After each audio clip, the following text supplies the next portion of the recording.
SB 1070 happened. How do we respond? And we look to our poets. You know, where is the Pablo Neruda of our time? What would Pablo Neruda have said about SB 1070? And thank God, this group of poets came together nationally. Senor Alarcón, and you as well, amazing poems. And created a group called Poets Against SB 1070. And began to post daily to remind us of the artistic experience, not only to interpret what we're going through, but to provide once again the complexities. And provide the cultural background. But more important, to remind people, not only in Tucson and Arizona, but the nation, that there is a resistance movement. That people have been fighting SB 1070 for 150 years. Thanks to these poets, these great poets. And we had poets here in Tucson who participated. In fact, who take care of the Facebook page. People like Andrea Hernandez and Elena Borges Diaz. And the third poet, who I call Las Comadres. In fact, Tucson is so vast, we don't need one poet laureate. We need a triumvirate of 3 poet laureates to truly give us the voice of the complexity of our town. And that third poet is someone who is a 5th generation Tucsonan. Someone who once again rose up, like Neto and myself, who rose up on the shoulders of the writers of Tucson. She went on to Seattle. She straightened Seattle out, make sure they got straight with their writing. We fixed Seattle. She thought Seattle was okay, and she came back to save the Tucson Weekly. Everybody give a big hand to Mario Herreras, a great poet.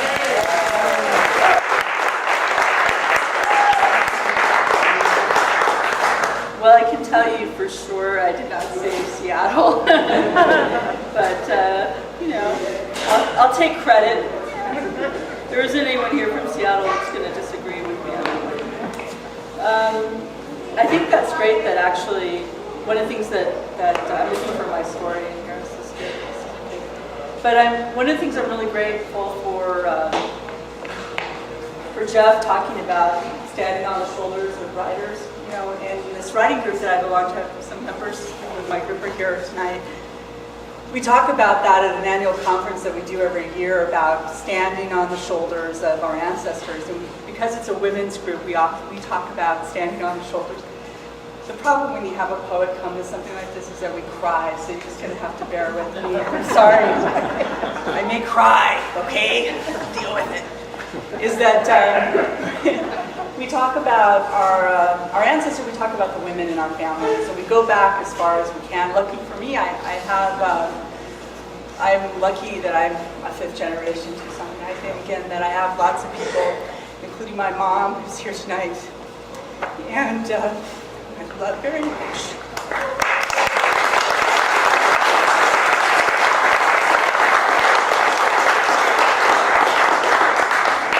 And it's true, I don't think we can get by at all without standing on the shoulders of writers, standing on the shoulders of our mothers and our great-grandmothers and grandmothers, great-grandmothers, great-great-grandmothers. I mean, God, you go to the Holy Hope Cemetery with my mom, as we did recently with my son, and it's like, okay, when does it end here? You know, a little crazy sometimes. But she comes prepared with her bag of goodies for cemetery visits, which is always good. You know, we can count on her for that. The other thing, though, that's great about doing things like this, I mean, I think, I don't know about you guys, but I think that this is the beginning of a Mario Suarez festival that should be taking place every year in Seattle. I mean, in Seattle!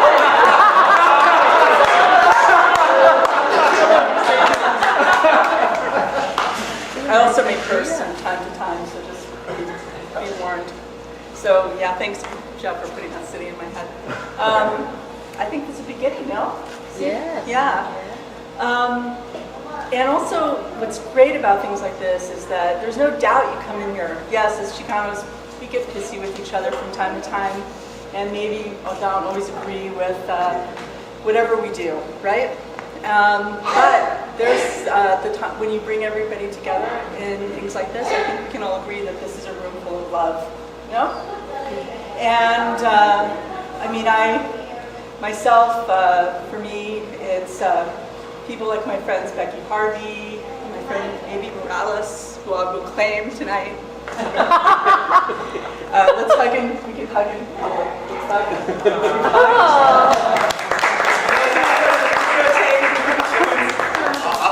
Off the camera hug. And of course, you know, our family and people in this community that we know it's love. So what else can you say? We're so lucky to be able to do things like this and pull people together. I think when I was on the phone, Jeff's like, I just don't know how many people are going to come. He was getting a little neurotic on the phone. I have to admit, he's a little neurotic. I don't know how many people are going to come. Well, my God, Jeff, look at this room. It's packed with people in the back. So really lucky in that regard. And I feel so blessed. So I'm going to read this story tonight called Las Comadres, and it's, I think Jeff threw that at me. I'm like, yeah, I'll read that. And yeah, I had to remind Neto that, yo bro, I called that first. I didn't say that. But it is bitter. It's a bitter story, but a good one. And how blessed we are to have Mario Suarez's work, to be able to have this to begin with. Someone who wrote these stories about Aloyo to get. I'm so glad that that Maya read that story. You know, I love that line. I remember reading it to my mom today. You know, about the guy who marries the Chinese grocer's daughter. He's Chicano. Those kids are Chicano. And the guy who Killer Jones through the flight Harlem marries the Mendez. Our kids are Chicano. So here we all are, right? Las Comadres. Whenever two Chicanos find that they have many things in common, they often end up baptizing each other's children and becoming compadres. If they work together, one compadre will often say to the other, for all to hear, compadre, you are the best boiler maker in Arizona. Tell them who is number 2. And this is why I brought my bottle of mezcal and coffee. If you didn't get any today, I'm sorry tonight. Only a few. It's empty now. I'm sorry. Can everybody hear? No. No? I'm sorry. Okay. If they drink together, it means they constantly seek each other's company, share the most intimate of secrets, and even cry over their beers, at least until they become co-signers. All of this automatically makes their wives compadres. When two comadres meet, no matter how much they criticize one another behind each other's back, they hug one another as though they have not seen each other for years. Then they sit down somewhere and talk over the latest rebote, gossip, flying over Aloyo's back fences. In the late 20s, two comadres escaping the crowded tenements on Alvarado Street bought adjoining lots in Aloyo, and in time moved into half-finished adobe structures. One of these, Anastasia Elizondo, was a stout comadre with 4 daughters and a husband named Lazario, who worked for the railroad and who, it was known to everybody, beat her up now and then for being a lousy housekeeper.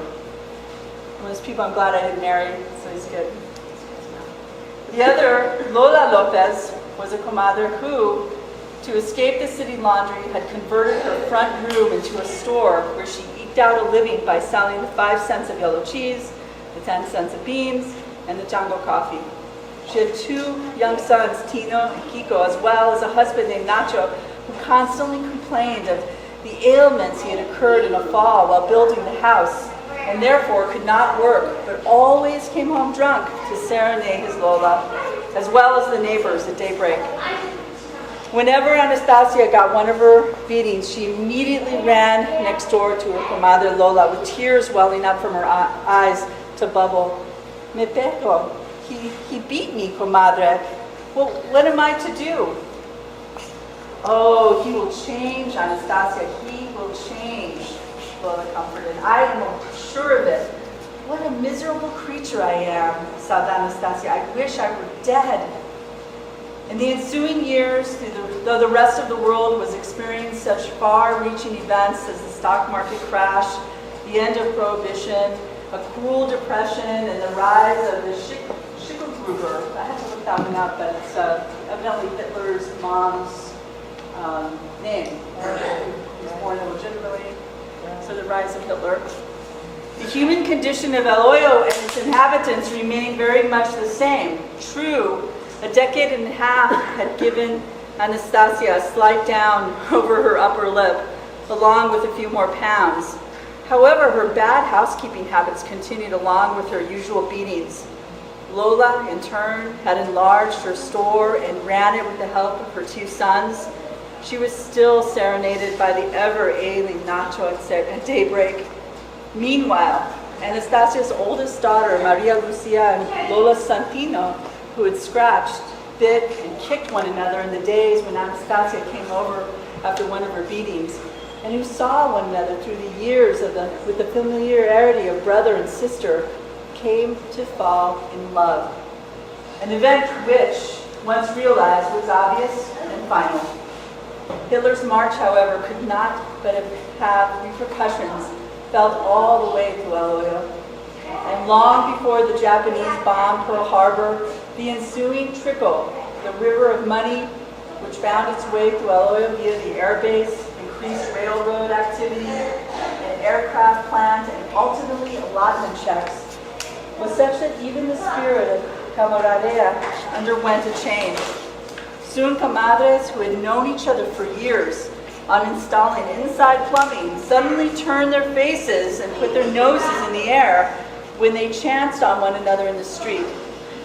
Other comadres buying Chanel bread spreads and Venetian blinds for the first time soon said of their other comadres not yet as fortunate, "Ay, those peoples, esa gente, they do not know how to live."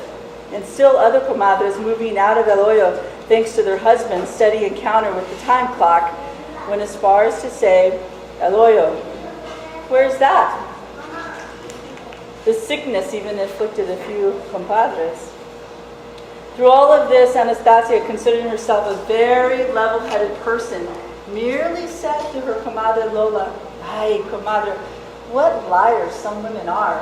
They have much more tongue than sense.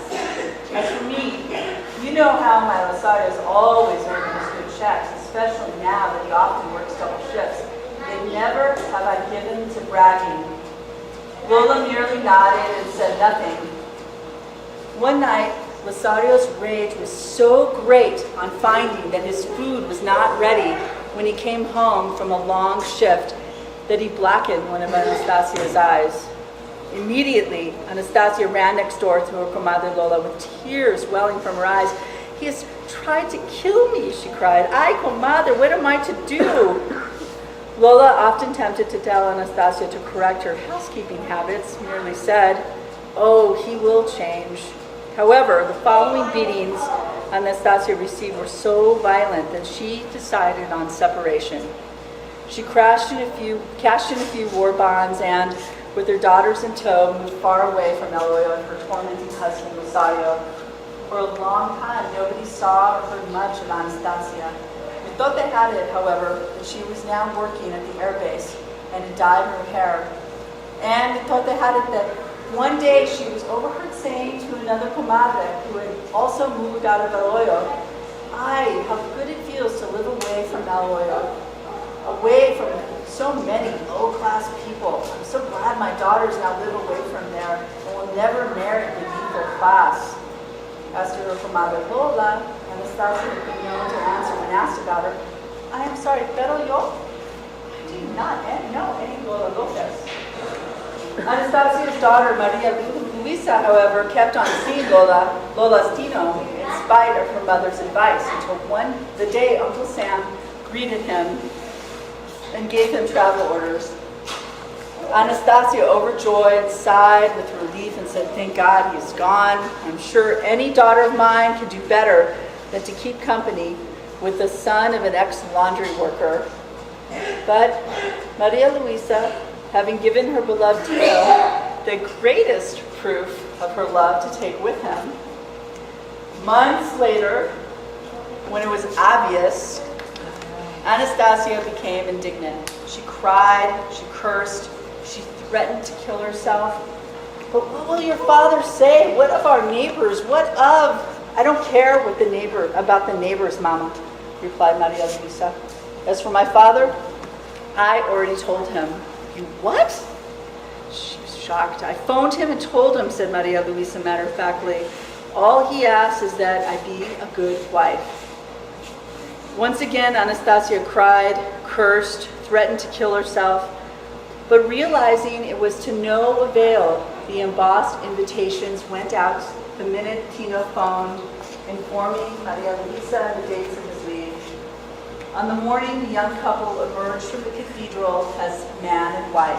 Anastasia in white satin, white gloves, and a gigantic hat excitedly went about her new friends, among the many Smiths and Hendersons, assuring them that her new son-in-law was of the most excellent family, scarcely noticing the presence of the comadre Lola and her compadre Nacho. Both of these are wed by the magnificence of the affair. At the reception held at Anastasia's fashionable apartment rather than at Lola's house in El Hoyo, as tradition dictated, it happened that Maria Luisa's corsets did their job so well that to the surprise of the select guests, the bride's labor pains began. And even before she could be helped to the bedroom, nature relieved the bride of a screaming, kicking Chicano.